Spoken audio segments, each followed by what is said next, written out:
Hi guys, today we're going to react to Distortion by BABYMETAL. This is a buy me coffee request from Jim Nusbaum.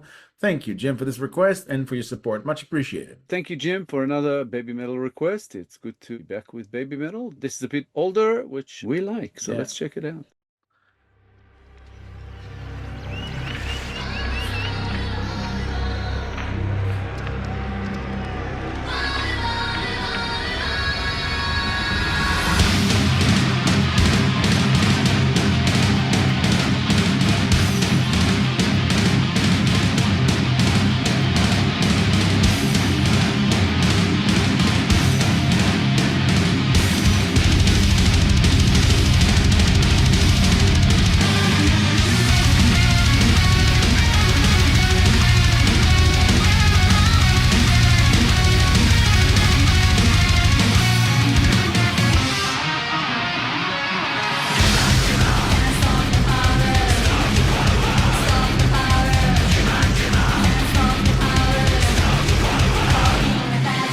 I've never seen BABYMETAL like this. I mean, I can recognize Sue, but I don't know if that's Moa behind her. I don't know what's going on here. And this came out 7 years ago on their channel. This is from 2018. From Jim's notes, this was after Yui left, and I didn't know that, but they didn't immediately transition to their contemporary look and recruited Momo. So this is like a transition period, according to Jim's notes. I didn't know that period existed in their career. This is new to me. I've never seen Sue metal like this. And this is a different attire. This is, I think, a different approach. And according to Jim, those are backup dancers behind Sue, because I'm not seeing Moa in here anywhere. Maybe she's here, but they haven't done a close-up on her yet. So far, I'm loving the song. It's the BABYMETAL we all know and love. I mean, sound-wise, the vast audience is there to vouch for that. Beautiful song so far. I knew of this period. I've never witnessed it. It's weird. It's almost like bizarro BABYMETAL. Not so much as far as the sound. The sound is a little different, but it's more about the look. There's something that feels like darker in their demeanor and the approach, and slightly in the sound. I mean, we haven't heard much of the song yet, so it'll be interesting to find out.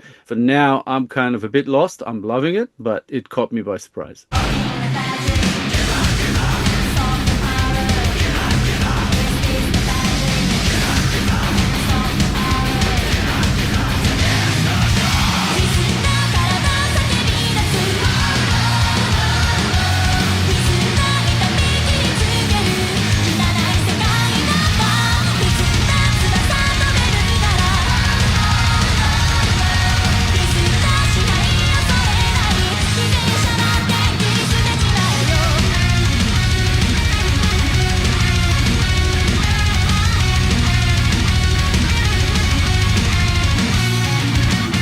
I feel like I'm playing a game of Find Waldo. Behind Sue, it felt like for a second like it may have been Moa, but I'm not sure. It's a different attire, it's different, I think, a different even makeup, and she's too far away. I find myself enjoying the song, and at the same time trying to find out what's going on here. I'm trying to find like familiar markers, trying to find Moa. Just from knowing BABYMETAL the way we know them, I almost get the feeling that this was an experimental period that the girls may not have been comfortable with. I've never seen Sue not smile for this long.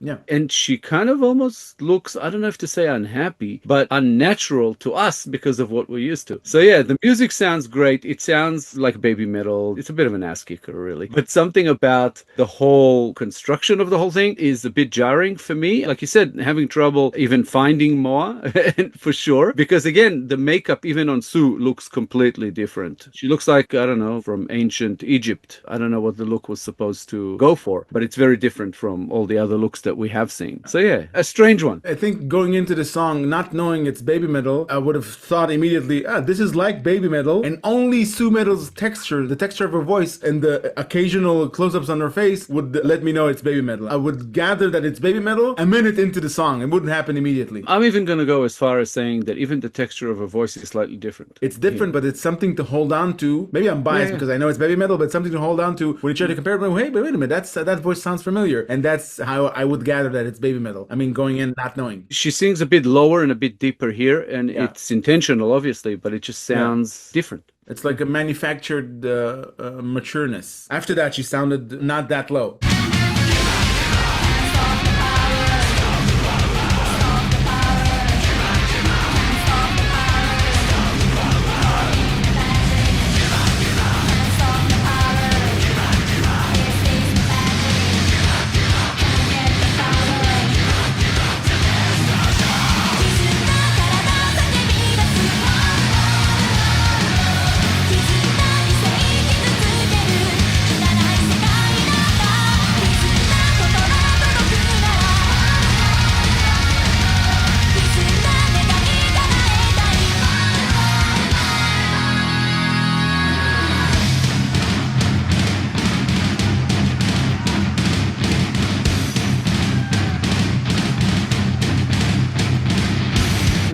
dumbfounded. The dancer behind Sue, it doesn't feel like it's Moa. I haven't seen her face, but she doesn't move like Moa. We've seen them enough to kind of have a guess what Moa moves like. Because I'm used to seeing them like a trio, whether it's with Momo or Yui, we're seeing Sue Middle here, and you're right, maybe it's in our heads because it's like a serious song, so maybe she has a serious demeanor and serious face because of the performance, but it looks like she's not enjoying it as much as she would with the girls. But it could be all in our heads because maybe the song demands it. The song demands this demeanor. Behind her, I don't think I'll ever be able to gather a guess. I don't think it's Moa. Having said all that, the song stands on its own. It's a different experience for BABYMETAL. It's a good song. I'm enjoying it very much. Yeah, I'm gonna go and guess that it is Moa behind her. She moves differently, no question. That's what kind of threw me off. I thought I spotted her face for a second, but then she moved again, and then the camera moved. Also, Kami Band sound absolutely awesome. This song is a banger. There's a lot of repetition in it, but the good kind, because it keeps bringing us back to those kinds of moments that are enjoyable. And as soon as they go into the chorus, it's recognizable BABYMETAL. In the other verses,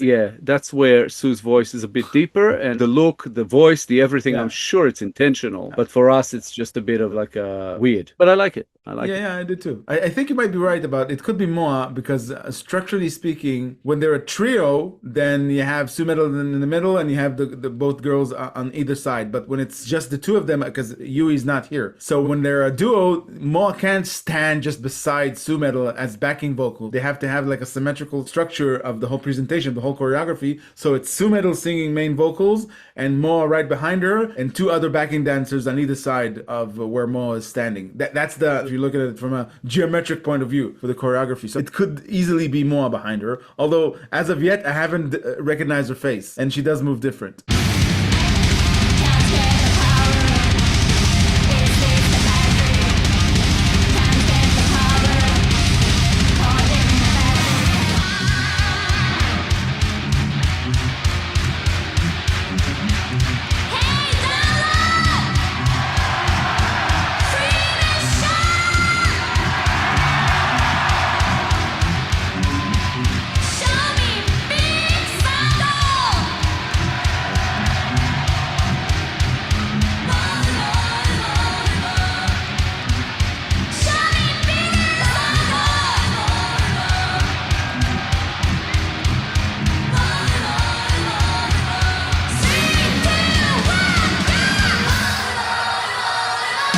I completely phased out. I don't think she's either annoyed or uncomfortable with this performance. She's a professional. So she's working the crowd, show me big circles. She's building mosh pits as we've seen them do before. I can understand this experiment because it stands on its own. It's like a way for BABYMETAL to have examined their options back then, what journey they might embark on, having the changes made to the band, having Yui drop from the lineup. It's a great experience. I'm really liking this. Yeah, and you got to think about it another way as well. Yui decided for her own reasons, for health reasons, I believe, to step away. And as much as the girls didn't like that and struggled with the idea, the show must go on. They are professionals. They had to keep going, even though I'm guessing they were not happy about it. So they tried it however long it was that this BABYMETAL structure lasted. And then they found their way with Momo back to that trio and the attitude, and I think the outfits and somewhat styling perhaps was to do with that. They were trying to kind of go into a new age of BABYMETAL, but it just didn't take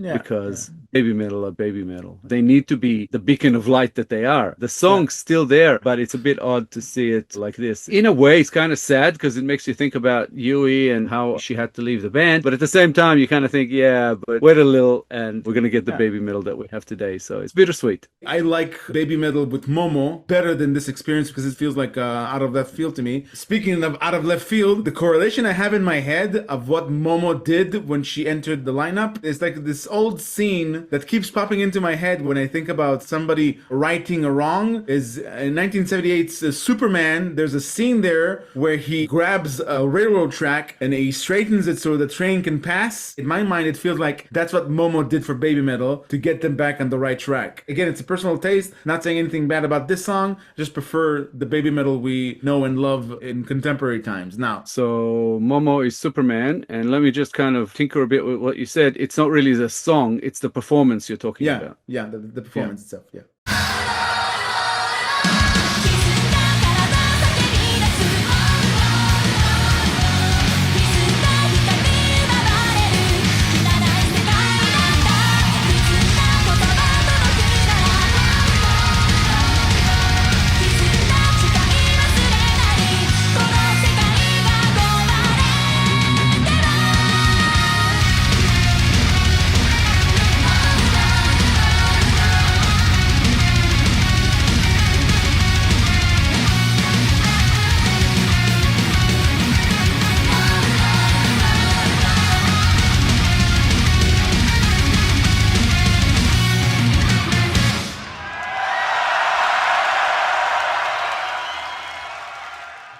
Interesting.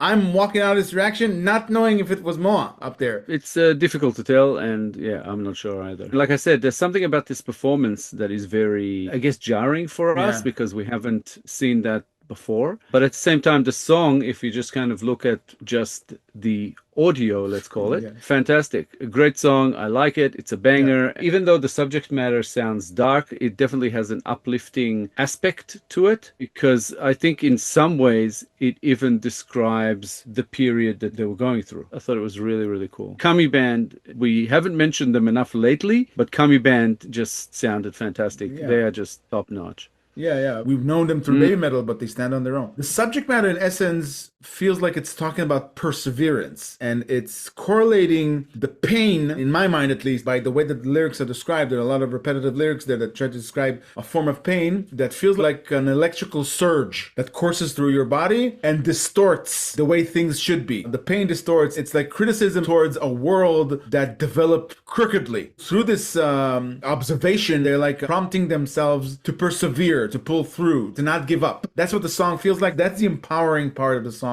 That's the positive message in the song. But it's still, it acknowledges the fact that everything's basically shit and that they need to pull through it. What you described as crooked, I would say like chaotic. The world is like thrown into chaos, and everything about it now feels distorted. Everything feels out of place, out of order, just not right. And I think in the song, it's referred to as a bad dream and a nightmare, perhaps. It's something that you feel like you're not going to get out of. And I think that's what it says on the song, you can't stop the power. And then towards the end, you get that feeling that you just have to persevere through it and you will get to fight the power. It kind of ends up making this song into this kind of like anthem that again repeats a message we've heard from Baby Metal before, which is that positivity about struggling against, in this case it's a world, but it could be something else that feels out of control, off kilter, and the resilience of sort of the, I guess, the human spirit to get through it and all the overwhelming odds and whatever, and just get back to where it's supposed to be so it's not distorted anymore. And I think that's what they did. They got through their dark times and got to where they are today, which is kind of amazing to see because through this song, I feel like we're getting another look at the picture behind the band and how things kind of ended, which is really, really cool. Yeah, we kind of get a feeling of where their headspace was. Referring to it as a bad dream, at least to me, it tells two things. One, they can't escape it because they're stuck in a dream. And two, it's a dream. So it's a matter of time until it's over. I think that's the positive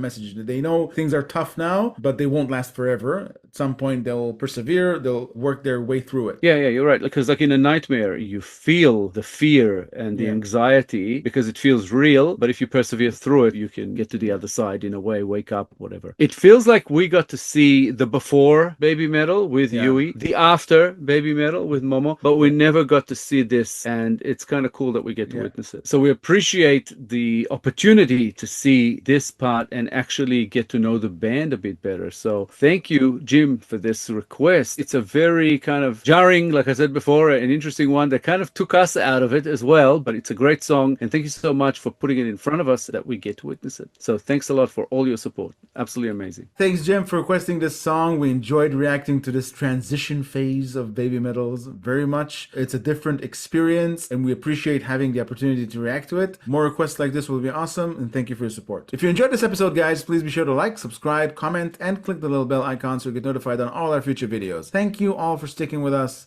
Thank you all for your time. As always, our Baby Metal Reactions playlist should be up on the screen sometime about now. Give it a click, check them out. You'll get to see everything that we just discussed because there's a lot of a before and the after in there. So yeah, thank you guys so much for all your support. We appreciate you. We'll be back in a couple of days with a new episode, and we hope to see you all then. Thanks a lot, guys. Bye for now. Bye, guys.